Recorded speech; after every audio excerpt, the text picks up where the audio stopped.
fairly confident that this was the event that did isolate Britain from Europe.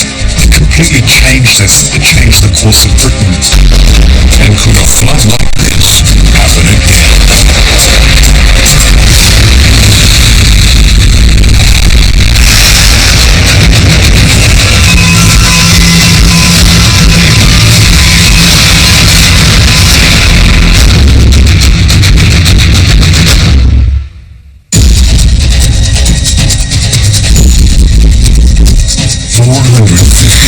Years ago, a massive earthquake fractures a peninsula in northwestern Europe.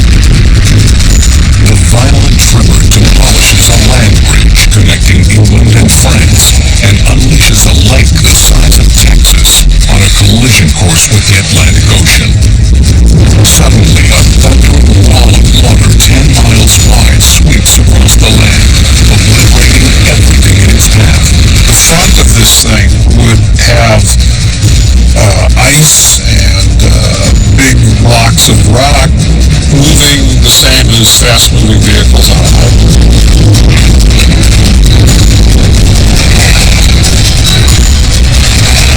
For more than a month, the violent tide swallows up enormous areas of Earth.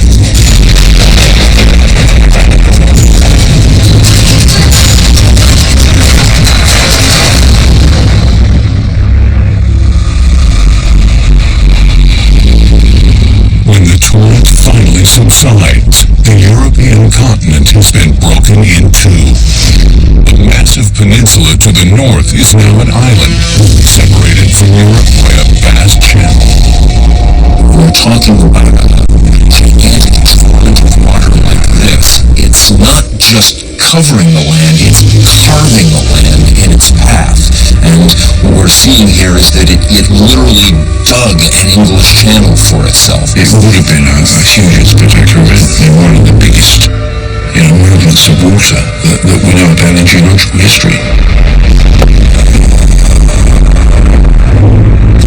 Could a massive flood really have carved the English Channel in a geological instant and forever severed Great Britain from the rest of Europe?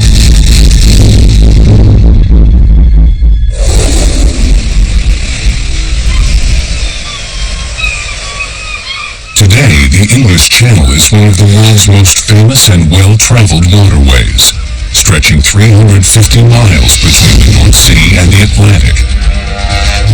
At its narrowest point, the Strait of Dover, the channel is only 21 miles across. On a clear day, you can see all the way to France. This small body of water has shaped the British character and been witness to some of the most seminal events in history. The Romans launched an invasion of Britain through the Channel in 43 AD. William the Conqueror crossed the Channel to become King of England in 1066. And the Allied forces in World War II used the Channel to launch the surprise invasion of Normandy on D-Day. But is it possible that this waterway didn't always exist? That at some point in the remote past, it would have been possible to walk from Paris to London. A close inspection of the cliffs on each side of the channel, at Dover in England and Calais in France, reveals surprising similarities that suggest the two countries may have once been connected. These are the famous White Cliffs of Dover. They're, for many people, the iconic image of Britain as an island. What we can see is that Dover is that resistant ridge that's made out of pure chalk. And what's amazing is that when you go across to France, to the other side of the Dover Strait, we see exactly the same chalk rock layers exposed in cliff faces, but in France. And so it's very clear to actually connect these two up. The carved cliffs of Dover and Calais seem to be missing a 300-foot-high, 20-mile-wide chunk in the middle.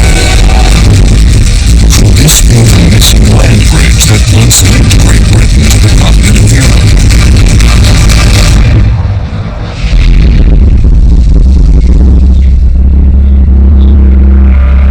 There's another clue that suggests Britain may have once been connected to Europe. Evidence of its earliest inhabitants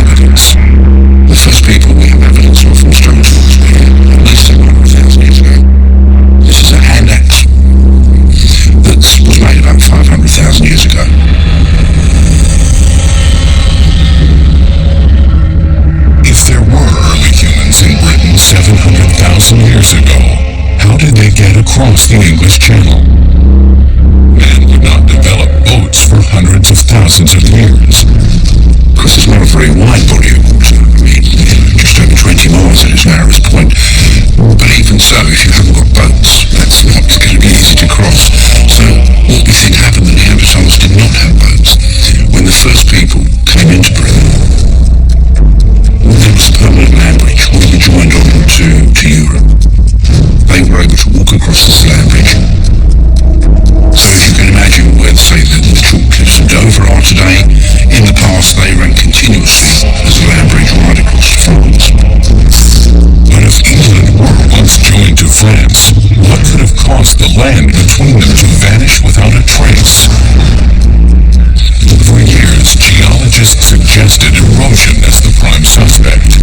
Slow erosion can produce dramatic effects over millions of years.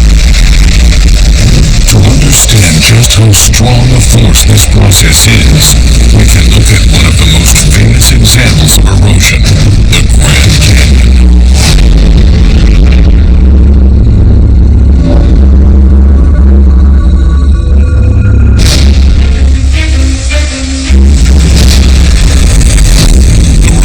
Carved there by the Colorado River stretch for 277 miles and run more than a mile deep, and they took 17 million years to carve. Now imagine a canyon like this being carved in a matter of weeks by a catastrophic flood.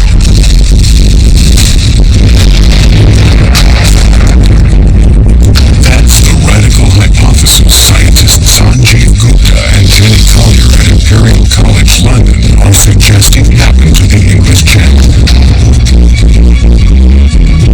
How the flood would have created a huge gash in this ridge that carved these cliffs that we see today. People had actually thought that this rock ridge had basically been worn away slowly by natural erosion process. For example, waves lapping up at the edges of this rock ridge and progressively cutting that ridge back, much as you see on the present-day coastline. But these are very, very slow processes, and they take hundreds of thousands, millions of years. What we're arguing is that the process that carved this ridge and carved these valleys happened in a matter of weeks or months.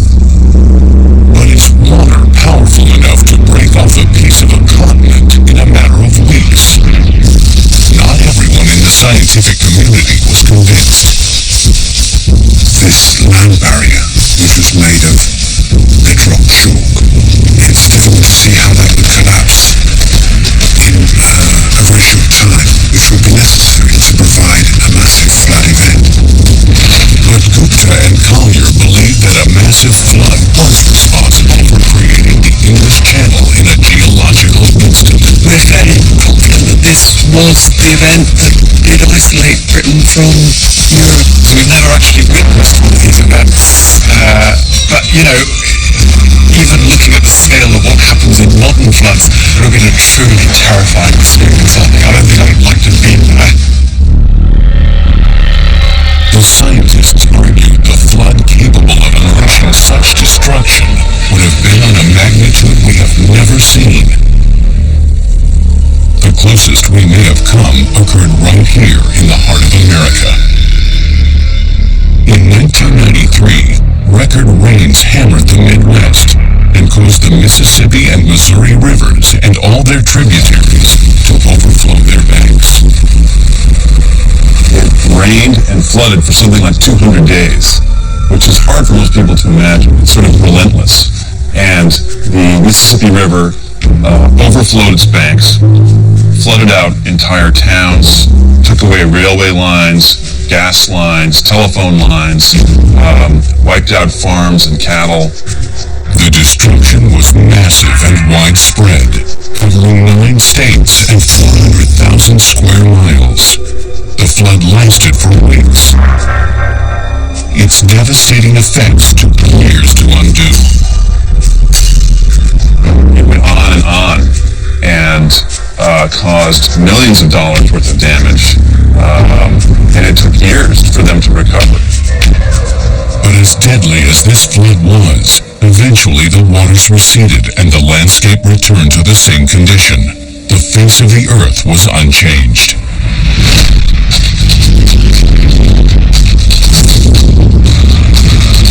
The flood that created the English Channel was on a totally different scale. It was a flood that would reshape the globe. It was a mega flood. There's a different kind of flood, a high-energy flood, where the water develops extremely high velocities, and these are phenomenally destructive.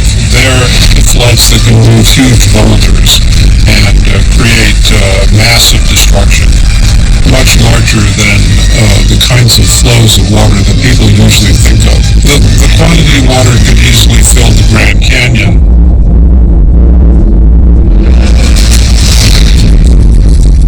Victor Baker at the University of Arizona has been studying megafloods for more than 20 years. The term megaflood really does have a meaning in that mega stands for million. They've generally been on the order of at least 1 million cubic meters per second. That order or larger.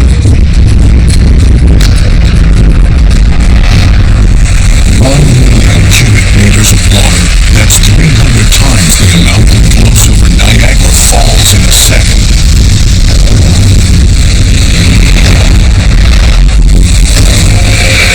Quantity of water moving in a megaflood is much greater than what's driving those little turbines in, let's say, Hoover Dam or Three Gorges Dam.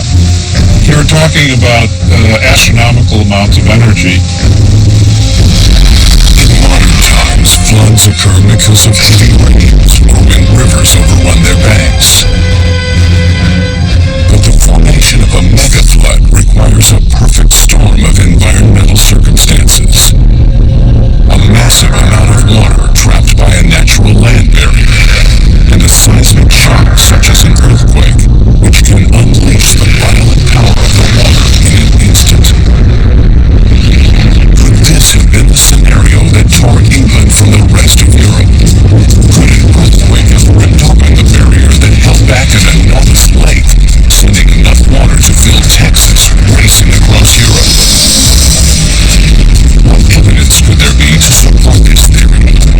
One of the difficulties we have with all megafloods is exactly how it's initiated. Just like a detective, the geologist has to try to figure this out from the available evidence. When the flood removes the evidence, that leaves very little to go on.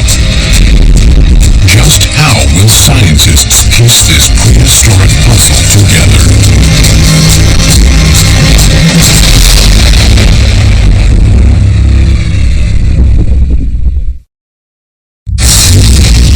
450,000 years ago, a powerful earthquake in northern Europe rocks the continent, unleashing the waters of an enormous lake on a devastating path of destruction. A massive megaflood tears across the land like a million speeding trains, ripping up the earth in its wake. There would have been a huge flood surge, a huge wall of water coming through this ridge. Just terrifying. When the massive flood finally ends, the continent of Europe has been cut in two.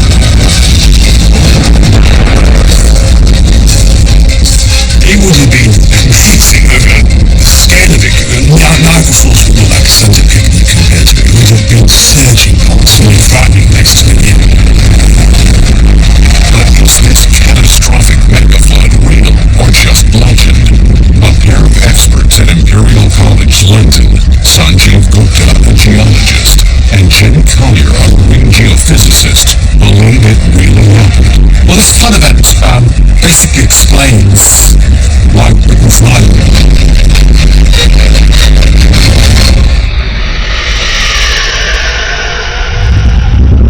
For years, popular belief held that if Britain had been connected to Europe, millions of years of erosion and rising sea levels could have eventually cut it off and created the English Channel.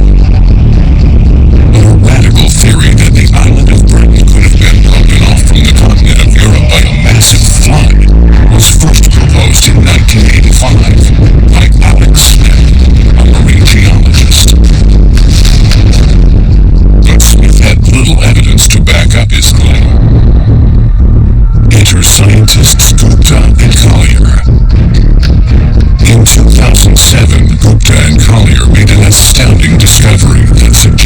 Smith's theory might be correct.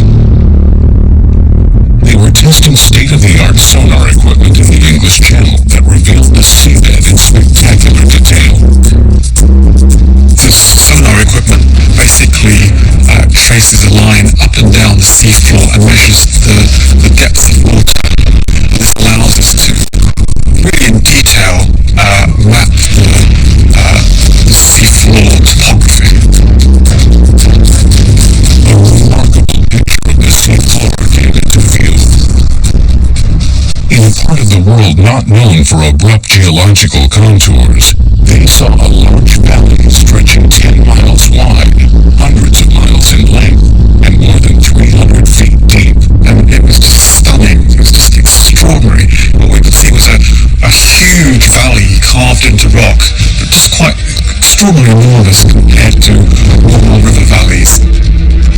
But if you're British, everything, the landscape, it's not like being in the Himalayas. Everything's kind of smooth. They've got little rivers. The South Downs are all very soft and gentle. And then sitting right in the middle of the English Channel, you've got this enormous carved feature. It had to be something really significant. This underwater valley didn't look like the English River Valley's topside, which had been dug out by gradual erosion over time. One very distinctive thing about this landscape, and particularly this valley, is that it's extremely wide. And it has beautiful smooth sides. Now, when rivers normally cut valleys, they have ragged edges, they're sinuous, they're curving, but this has sheer linear sides, they're straight, and we believe that something like this can only be carved by very powerful flows cutting straight through the bedrock. As their discovery sunk in, Collier and Gupta remembered Alex Smith's megaflood theory and realized they might have just proven it. My mind immediately leapt back to the original Smith paper and realised here was the mechanism. For the first time we had really conclusive evidence to say that a megaflood had carved this extensive valley system in the English Channel. Could a megaflood really have separated Britain from Europe and created a valley that became the English Channel? In order to create a megaflood, there would have to be a massive amount of water. The question was, where did this water come from?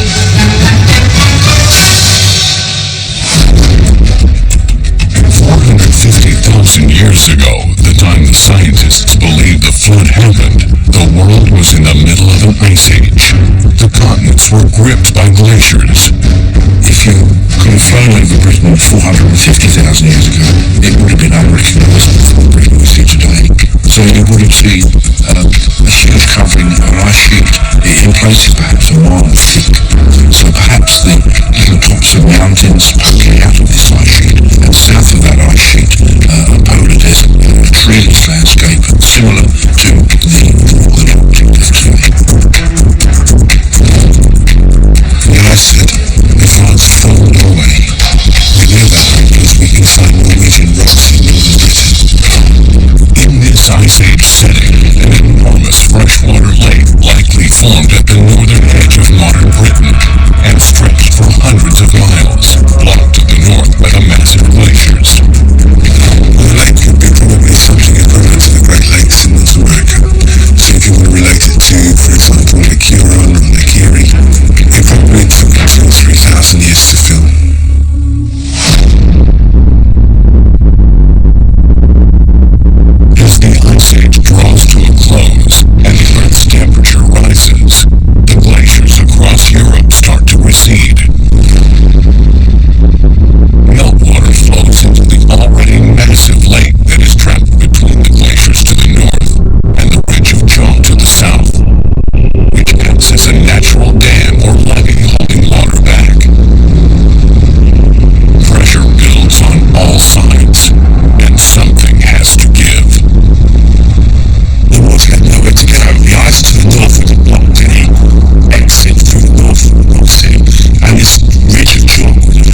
southern edge of the lake is the weak link and breaks under the pressure. The weak point was not the ice, because it was real thick in the north. The weak point is the soft chalk between what's now Dover, England, and Calais in France. The water in the lake pressing against the rock ridge would have actually broken through, would have started peeling away, eroding through the rock ridge, and eventually the force of the water would have been so great it would have gouged a canyon through this ridge. But could the pressure of glacial meltwater really have single-handedly brought about a mega flood of this magnitude? Collier and Gupta speculate that Mother Nature provided a little extra push. They believe it was likely that an earthquake helped fracture the ridge of chalk holding back the lake, opening the door for billions of gallons of water to pour out.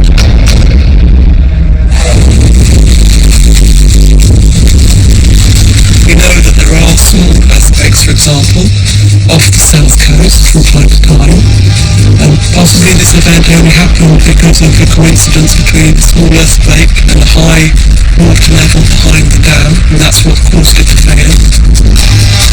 Could a flood triggered by an earthquake have cut Europe in two and changed world history?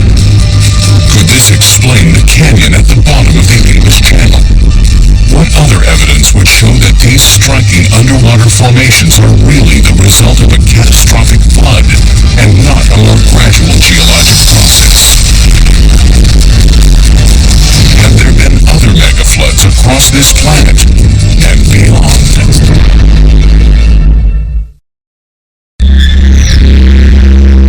450,000 years ago, a cataclysmic megaflood surges across northern Europe, cutting a furious path.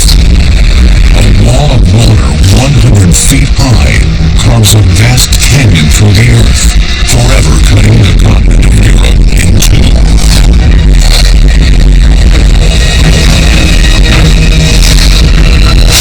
Is this how Great Britain became an island?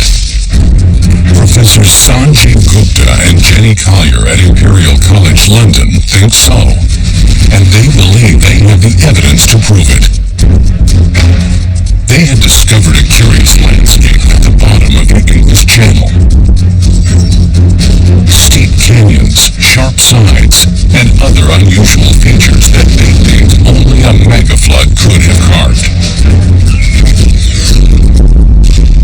One very distinctive thing about this landscape is that it's extremely wide, and it has beautiful smooth sides. The features on the floor of the English Channel are big channel features. Therefore, there was at some point a big flood. In a mega flood, that water wants to go straight. It wants to get away fast. And it isn't interested in bends. In fact, if it encounters a valley that previously had bends, it tears the bends out completely.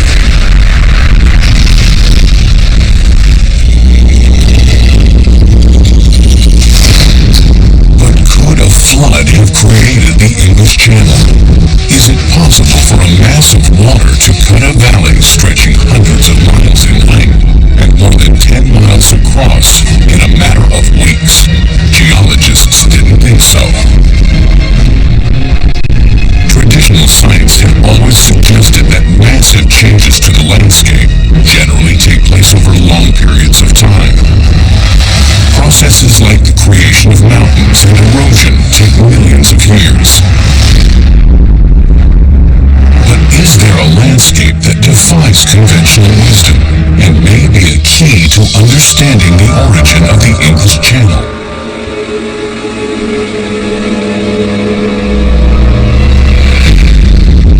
The Channel Scabland in America's eastern Washington state is a vast network of channels, valleys, and bizarre geological features that extend for hundreds of miles. Channel Scabland has a whole series of features. They include rock basins. The rock basins can be 100 meters deep and kilometers long. There are giant grooves that are carved into the rock. and hills that have the shape of the bottom of a canoe if you turned it upside down. For years, geologists believed this landscape had to be carved by slow water erosion over millions of years. But no natural rivers ran through the scablands. Others believed glaciers had cut the enormous cliffs and valleys in the last ice age, but it's unlikely those glaciers ever reached this area. Then a geologist in the 1920s put forward a fantastic theory.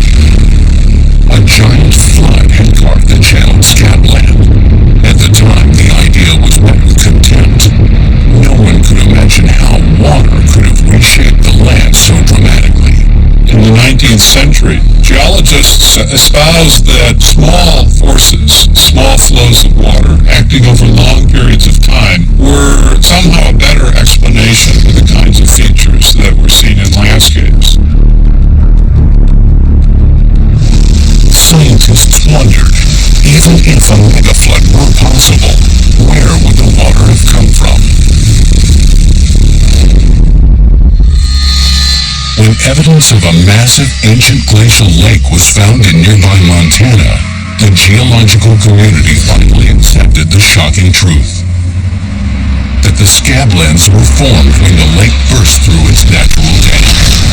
An estimated 520 cubic miles of water spilled out all across Washington state, from Montana to the Pacific Ocean, carving this extraordinary landscape.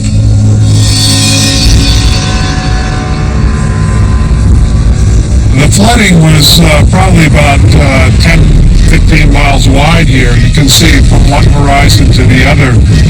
And the water that was flowing around the island on which I'm standing, probably on the order of 200 feet deep. All the evidence found in the channeled scabland, the sheer cliffs, steep canyons, streamlined islands, and gouges, is now accepted as proof that a cataclysmic megaflood tore through there 15,000 years ago. Rock is very resistant to erosion, and water is relatively soft when it's not moving very fast. People generally thought, well, how can water erode rock? But when the water velocities get very high, you can get processes that are quite capable of cutting into rock. And this idea gradually took hold that this was made by catastrophic floods. These unique geological features seen at the scablands can also be found at the bottom of the English Channel. This was the clear connection that Professor Gupta and his colleague were looking for. I thought, gosh, this looks exactly like what we see in the English Channel. You could see exactly the same features at similar scales in the English Channel and the Channel Scabland. We see long linear gouges, many miles long, and they're thought to have been carved by huge vortices from the flood. It's almost like miniature tornadoes. Flooding behaves like a vacuum cleaner. It picks up blocks of rock and then carries them away. The channeled scabland is not the only other landscape that may have been created by megafloods. There is even evidence of this same process happening far, far away on the planet Mars. So the other place we can see characteristic features of megafloods is actually on the planet Mars. What you can make out are these huge valleys that have been carved into the Martian surface. These valleys are thousands of miles long and tens of miles wide and many hundreds of feet deep. There definitely has been megaflooding on Mars. The valleys that we think were carved or at least modified by water on Mars, they come in a whole variety of ranges, from things that are the size of the Grand Canyon to things that are the size of, say, the Great Rift of Africa or the Red Sea, something of that scale. These Martian megafloods may make the English Channel seem like a babbling brook, but they clearly show megafloods are not isolated events. They can happen anywhere, especially here on Earth, perhaps even creating the English Channel. And what you're seeing here is the very same streamlined islands we see in the Channel Scabland and in the English Channel. We see areas where rocks and such have been carried out onto the plains, where the canyons disgorge out onto the plains. And all that means a lot of water moves in a short time. If a massive mega flood did destroy the land bridge linking Britain to Europe, what happened to early humans and animals living in the region? Could this flood have changed the course of history and the course of evolution?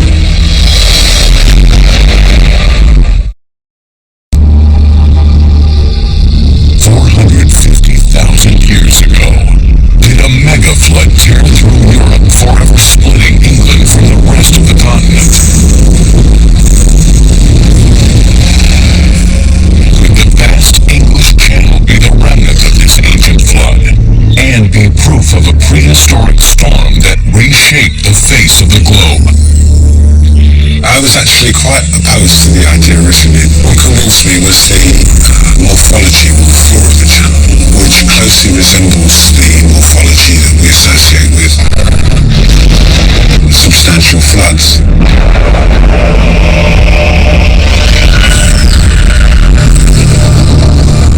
But if an ancient flood did cut off Great Britain from Europe, it would have been more than just an epic natural disaster. How might this flood have affected early humans? Could this storm have impacted evolution? And might this one event have changed the course of history? One of the significant things about this mega flood is that it really changed the geography, what we call the paleogeography, what happened to the geography of the past. It completely changed this. It changed the course of Britain. Perhaps if these events hadn't happened, then we would still have a land bridge between us and France. And Britain wouldn't have formed, and obviously that would have had a very profound effect.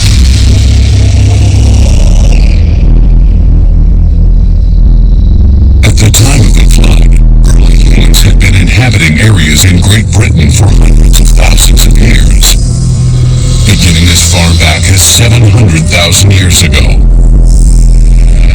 The first people we have evidence of from stone tools were here at least 700,000 years ago.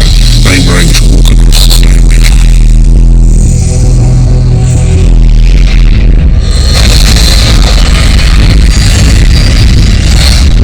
After the mega flood, the water in the channel meant that access to Britain would have been cut off for long periods at a time. Only during times of incredibly low global sea levels could early humans have been able to walk to Britain from the continent of Europe, causing them to be cut off from other human populations. At times, people may actually have been, in a sense, trapped here. The channel formed and they couldn't get back across. So for a period of time, people may have been isolated here.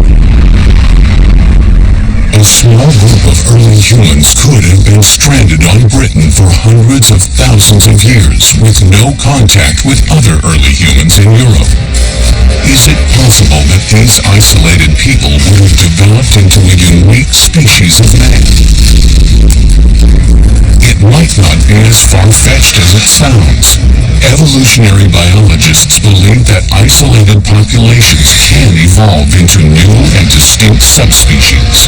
Isolated island populations have been responsible for producing some of the world's most unusual animals, such as the giant tortoises and iguanas of the Galapagos Islands. Elephants have become pygmy-sized on some oceanic islands. There are also different species that have become giants. Komodo dragons are examples of these giant lizards that have evolved on an island.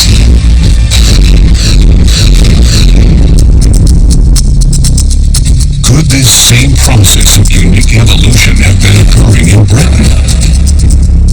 The fossil record seems to suggest that the process was at least happening in animals. And what we find in Britain is an increasingly strange, if you like, mixture of animals turning up in Britain compared with those that live in Europe. Wolves appear to have evolved. They seem to develop bigger and stronger teeth. Presumably they're scavenging. And we find that the bears, the brown bear that's there, grows to a huge size, probably even bigger than a polar bear, and seems to take on the role of an active hunter. So there is this sort of evolutionary change going on, that animals are adapting to this British niche. But the evolution of these distinct animals will be halted by a series of ice ages that plunged temperatures and disrupted the food chain. These same frigid temperatures were also responsible for killing off the early human population in Britain. So as we look through the British record, we have rich evidence at 500,000 years, at 400,000 years. And then as we move on to 300,000 and 200,000, we actually seem to find less evidence of people in Britain. When we get to 120,000 years ago, we're not a single trace of humans being there at that time.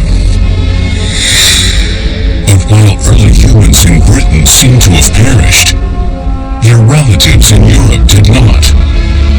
What led one population to flourish while another faded? The answer may be as simple as numbers. Certainly, a population in small numbers is threatened and may not be viable, and that too may have happened to the human populations, that if they were isolated here, their numbers were just not sufficient to maintain themselves as a population, and they just died out. If early humans had survived in Britain, would they have been genetically different? If populations of humans were on those islands and isolated from other populations, could well be that they evolve new characteristics and could maybe even evolve into different species.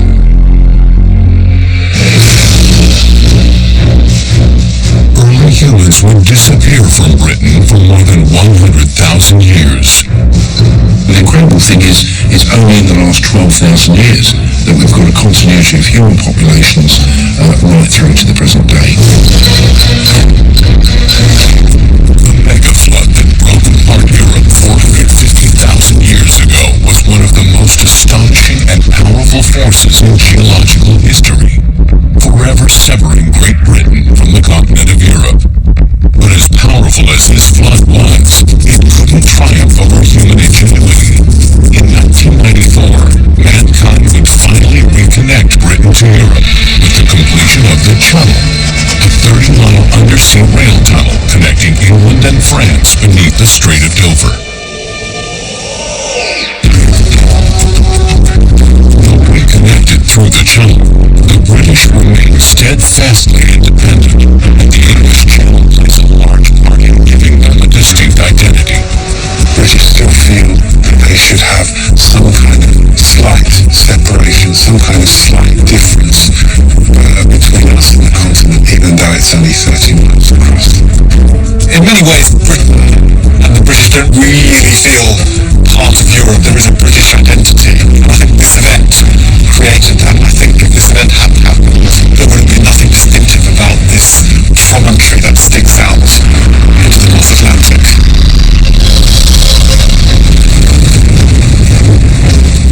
Catastrophic power of the Ice Age megaflood permanently changed world geography. But just imagine the havoc that another megaflood would wreak on our modern world.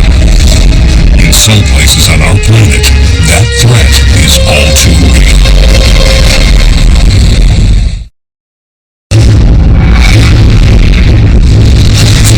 450,000 years ago, a glacial lake larger than Texas broke through its natural dam and tore through hundreds of miles of prehistoric Europe, isolating Britain.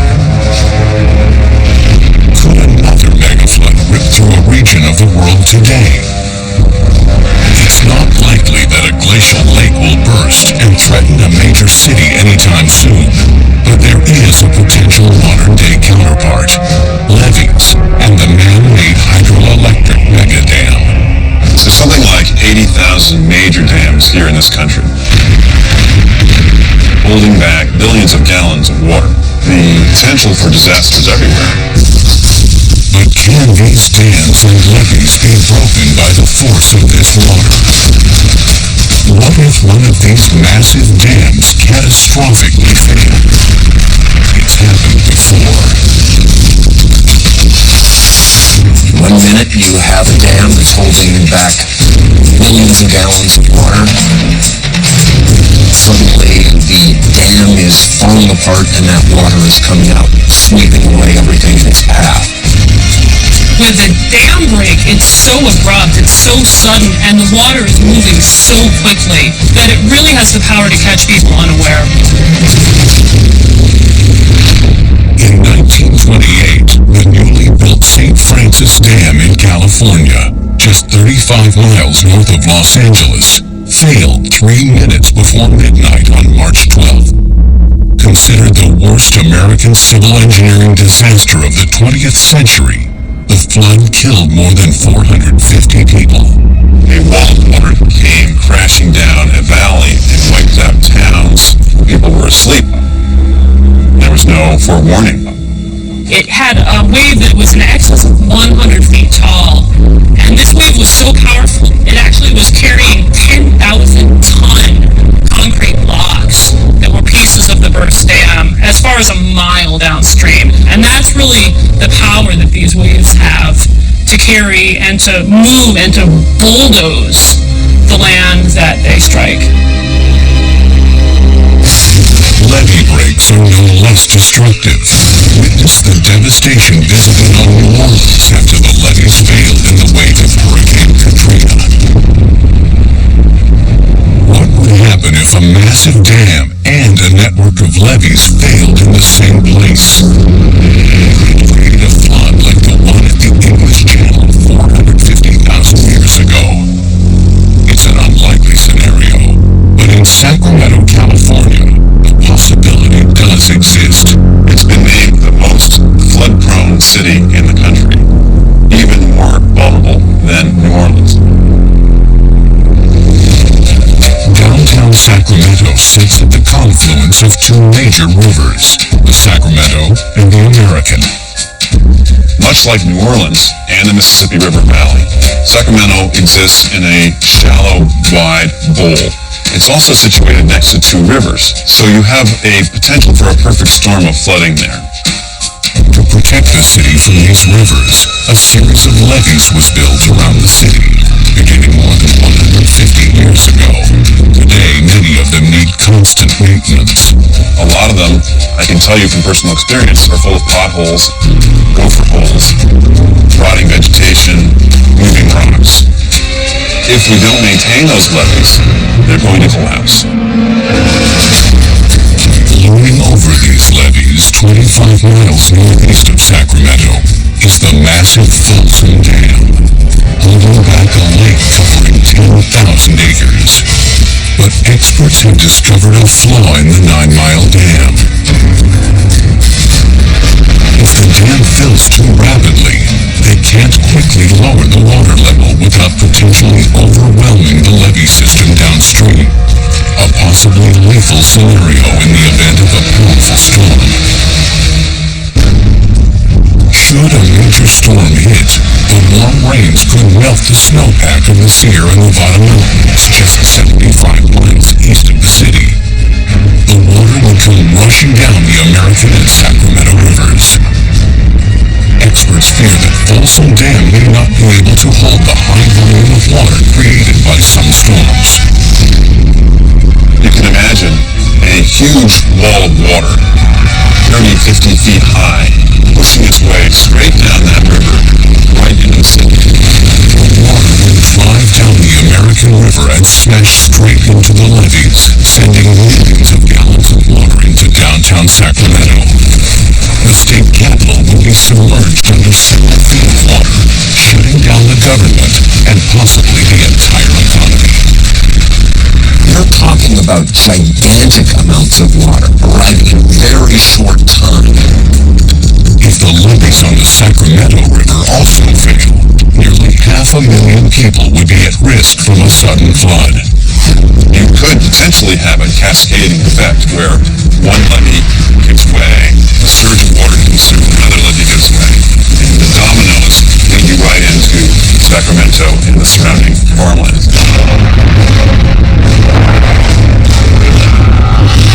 In 2006, California officials began a project to double the flood protection of Sacramento by 2014, upgrading the levee system and building a new spillway for the Folsom Dam. But the clock is ticking, and Mother Nature may decide to strike before the project is complete. It is impossible to predict if fate will unleash another mega flood like the one that created the English Channel. But man's attempt to control water has created many scenarios that could lead to potential disaster.